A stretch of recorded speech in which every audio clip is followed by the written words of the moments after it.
Welcome to the Rim Break Rodeo. We hope this video helps.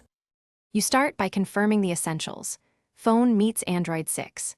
0 plus, Android Auto app installed, Bluetooth and location on.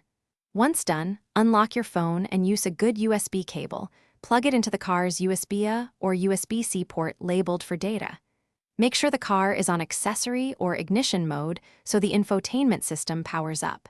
You should see a prompt on the phone to allow Android Auto. Accept it and grant permissions so the car and phone can communicate.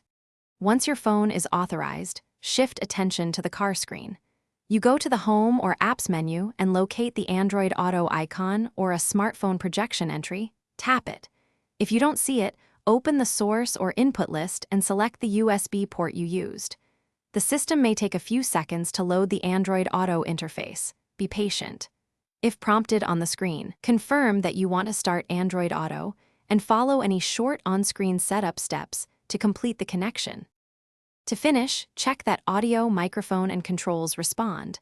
Launch maps or music to confirm full functionality.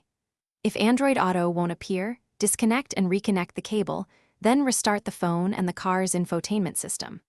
Once done, try a different high-quality cable or another USB port. If your vehicle supports wireless Android Auto, enable phone Wi-Fi and Bluetooth and pair per the car's instructions as an alternative. Troubleshoot tip: reboot devices and swap the cable first. Thanks for watching. Consider subscribing if we helped you.